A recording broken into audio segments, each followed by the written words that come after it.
Hi everyone, welcome back to my channel. Students, last video में हमने chapter 8 के 11th class के chapter 8 के पार्ट 2 को पढ़ा था, जिसमें हमने क्वेश्चन सोल्व करे थे। आज हम third part and final part पढ़ने वाले हैं, जिसमें सारे क्वेश्चंस कवर करेंगे। तो चलिए बिना टाइम वेस्ट करे क्वेश्चंस देखते हैं। तो क्वेश्चन नंबर हमने कहाँ तक कर लिए थे, मैं आपको दिखा देती हूँ। क्वेश्चन नंबर 22 तक हमने कर लिए थे और आज हम स्टार्ट करने वाले हैं क्वेश्चन नंबर 23 से। बच्चों, क्वेश्चन नंबर 22 तक जो क्वेश्चन थे वो सारे समझने वाले थे, लाइक IPSC नेम वगैरह, रिएक्शंस वगैरह थी। अब जो क्वेश्चन है वो थ्योरी वाले हैं, तो मैं आपको ऐसे ही समझाने वाली हूँ।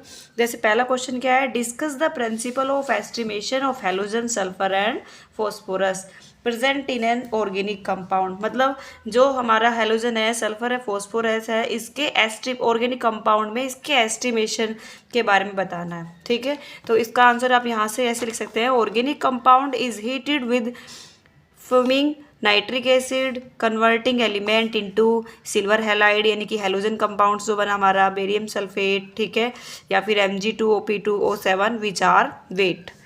नेक्स्ट क्वेश्चन है, explain the principle of paper chromatography. Paper chromatography बच्चों आप किताब में से भी पढ़ सकते हैं, बुक में से भी पढ़ सकते हैं, बट मैंने यहाँ पे बहुत शॉर्ट में लिख दिया है कि बच्चे अगर ज़्यादा लेंथी नहीं पढ़ सकते तो यहाँ से शॉर्ट में कर सकते हैं। तो based on partition of component between stationary phase and mobile phase. ये शॉर्ट में एकदम डेफिनेशन मैंने बता दी, आप यहाँ से भी नोट कर सकते हैं। नेक्स्ट क्वेश्चन है, why is nitric acid added to sodium extract before adding silver nitrate for testing halogen. तो देखिए बच्चों, to remove interfering ions like cyanide and sulfide which otherwise give precipitate with AgNO3। Next question देखिए, explain the reason for the fusion of the organic compound with metallic sodium for testing nitrogen, sulphur and halogen. मैंने यहाँ पर इसकी दो answer लिखे हैं, आपको जो सूटेबल हो आप वो नोट कर सकते हैं। To convert covalent element sodium, sulphur and halogen, nitrogen, sulphur and elements into water soluble ion form for detection. ठीक है, या फिर आप यहाँ से इस क्वेश्चन को नोट कर सकते हैं। नेक्स्ट क्वेश्चन देखते हैं, name the suitable technique for separation for the component from a mixture of calcium sulphate and camphor. तो इसका डायरेक्टली आंसर आप ध्यान रखिए, सब्लिमेशन। नेक्स्ट क्वेश्चन है, explain why an organic liquid vaporise at a temperature below its boiling point and in its stream distillation. तो directly इसका answer मैंने दो लिखे हैं, आप यहाँ से शॉर्ट में भी लिख सकते हैं।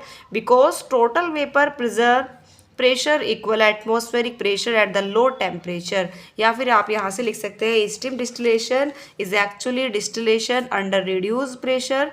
The vapour pressure of both water vapour and organic liquid placed in the distillation flask become equal to the atmospheric pressure. This means that both of them will vaporize at the temperature which is less their moment boiling point temperature. Next question है, why CCl4 give white PPT of AgCl। मतलब जो हमारा carbon tetrachloride है वो white PPT देता है on heating. It will silver nitrate give reason for any answer. तो CCl4 जो होता है इज कम्प्लीटली नॉन पोलर होता है, कोवेलेंट कंपाउंड होता है, पोलर नॉन पोलर आप आई होप आपको आता होगा। वेयर एज नाइट्रिक एसिड की बात करें तो वो आयनिक होता है नेचर में, उस आयनिक नेचर होता है, तो they are not expected to react an a white PPT ऑफ AgCl क्लोराइड, मतलब silver chloride will not be formed. Next question, why is solution of KOH used to absorb CO2 evolved during the estimation of carbon in an organic compound। तो इसका answer क्या होगा, CO2 react with KOH present in solution of form solution potassium carbonate and can be estimated। तो जब यहाँ पर potassium hydroxide और carbon dioxide की रिएक्शन कराएंगे तो हमारा क्या बन जाएगा, potassium carbonate and water. Next question देखते हैं। नेक्स्ट क्वेश्चन है बच्चों, why is it necessary to use acetic acid and not sulfuric acid for the acidification of sodium extract for testing sulfur by lead acetate test। Okay, मतलब क्यों ऐसा जरूरी है कि acetic acid not acetic acid and not sulphuric acid for acidification of sodium extract, right. तो इसका answer क्या होगा? Sulphuric acid from insoluble lead acetate PbSO4 lead sulphate with lead acetate interfering with the test. दो answer है, आप zone सा आपको suitable लगे आप वो लिख सकते हैं। अब देखो बच्चों यहाँ से है न्यूमेरिकल, वो मैं आपको समझाती हूँ। देखो इसमें कहा है कि N organic compound contain 69% carbon 4.8% hydrogen. हमारे पास कोई ऑर्गेनिक कंपाउंड है जिसमें 69% कार्बन एंड 4.8% है hydrogen. The reminder being oxygen calculated the mass of the CO2 and water. इसमें हमसे कार्बन डाइऑक्साइड एंड वाटर जो है मतलब इसका मास पूछा है, कैलकुलेट करना है, कैलकुलेट द मास ऑफ ये एंड परसेंटेज निकालनी है कार्बन एंड हाइड्रोजन की।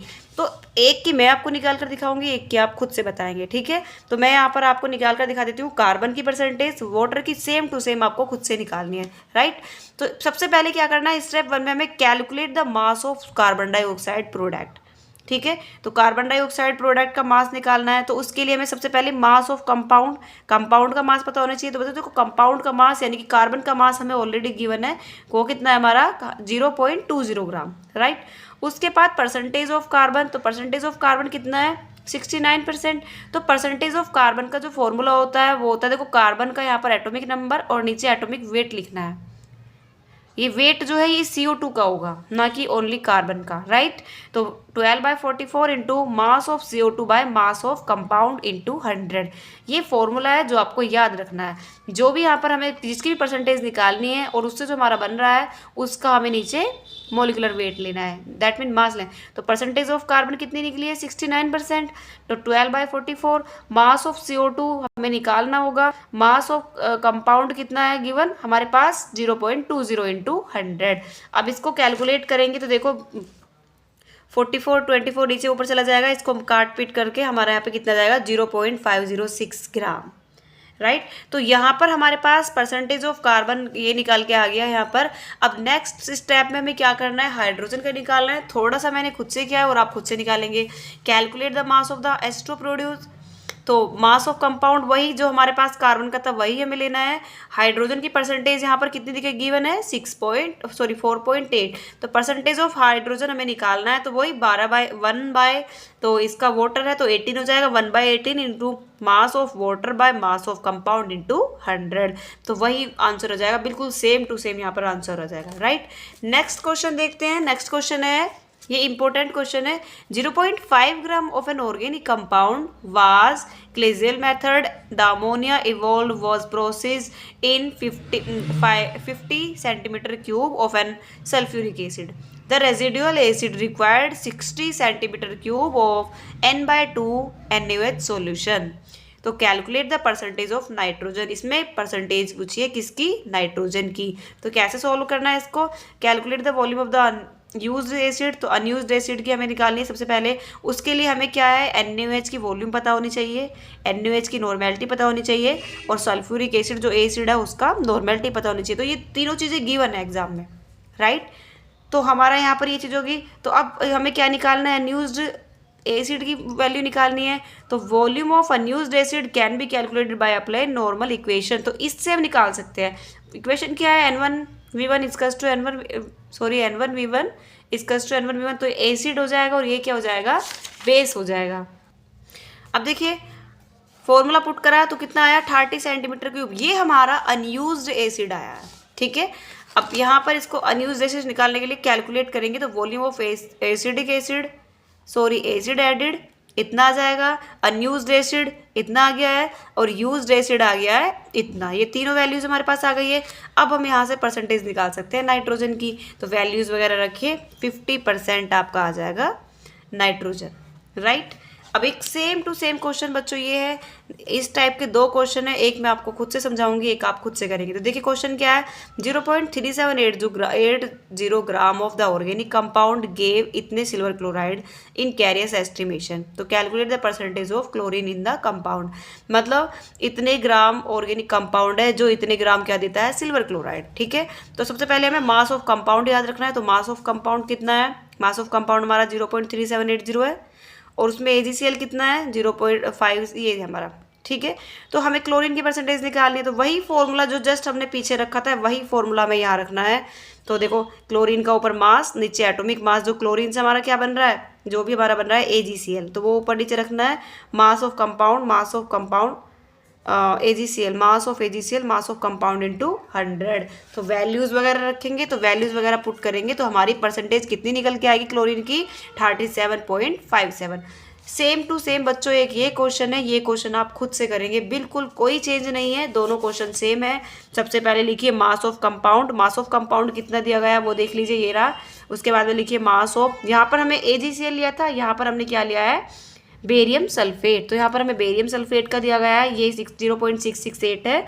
उसके बाद में परसेंटेज ऑफ, किसकी परसेंटेज पूछी है, सल्फर की, तो परसेंटेज ऑफ सल्फर पूरी कैलकुलेशन करनी है। उसके बाद बच्चों ये MCQs है, ये आप खुद से देख लीजिएगा। आई होप बच्चों आपको वीडियो अच्छी लगी होगी। अगर आपको वीडियो अच्छी लगी तो प्लीज़ चैनल को लाइक शेयर और सब्सक्राइब करें। Thank you.